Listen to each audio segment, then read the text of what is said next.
એક માલનું ગોડાઉન હતું. ગોડાઉનમાં એક બિલાડી આવતી હતી. બિલાડી પર ચારેય જણાનો પ્રેમ હતો. ચારેય જણા તેને ખવડાવતા, પીવડાવતા અને વહાલ કરતા હતા. આટલેથી ન અટકતા ચારેય જણાએ બિલાડીને એક એક પગ વેચી લીધો હતો. બધા પોતપોતાના ભાગે આવેલા પગ શણગારતા હતા. તેના લીધે બિલાડી પણ શોભતી હતી.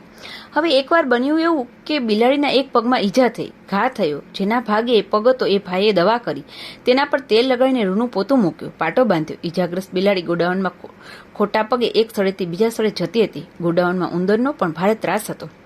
એક રાતે ત્યાં દીવો સળગાવીને રાખ્યો હતો. રાત્રે બિલાડી ઉંદરને પકડવા દોડી તો તેનો પગ દીવાને અડી ગયો. તે પગમાં તેલવાળું પોતું હતું, તે સળગી ઉઠ્યું. બિલાડી ગભરાઈ ગઈ, તેથી ગોડાઉનમાં આગ લાગી. પારાવાર નુકસાન થયું. ચારેય વેપારીઓને દુઃખ થયું. નુકસાન બહુ મોટું હતું. એક વકીલે ત્રણેય વેપારીઓને સલાહ આપી કે તમે નકામું નુકસાન શા માટે વેઠો છો? એ તો સ્પષ્ટ છે કે બિલાડીનો એક પગ ઈજાગ્રસ્ત હતો, તેના પર તેલનું પોતું હતું, તે પગ પણ સળગી ગયો, એટલે તેનાથી જ આખા ગોડાઉનમાં આગ લાગી.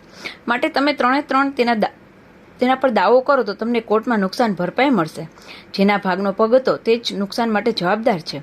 અદાલતમાં કેસ ચાલ્યો. બંને પક્ષના વકીલોએ દલીલ કરી. ત્રણેય વેપારીને વકીલે દલીલ કહીને કહ્યું, જેના પગને લીધે ગોડાઉનમાં આગ લાગી તેણે બાકીના ત્રણને નુકસાન ભરપાઈ કરી આપવું જોઈએ. તે વેપારીના વકીલે કહ્યું, જરા થોભો. મારા અસીલના ભાગે આવેલા પગથી ગોડાઉન સળગ્યું, એમાં સંદેહ નથી, પરંતુ બિલાડીના પગનો પાટો સળગ્યો, તે પગથી બિલાડી દોડી જ નથી. તે પગ તો ઈજાગ્રસ્ત હતો. તે બાકીના ત્રણ પગથી દોડી છે અને આખું ગોડાઉન સળગ્યું છે.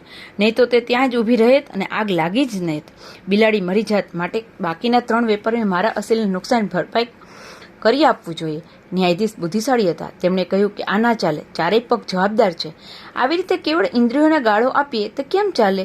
મન, બુદ્ધિ, ઇન્દ્રિયો અને અહંકાર આ બધા જ જવાબદાર છે. જો આમ હોય તો આધ્યાત્મ સાધવા માટે યથાર્થમાં એ ચારેય ઉપર પ્રયત્ન કરવો જોઈએ.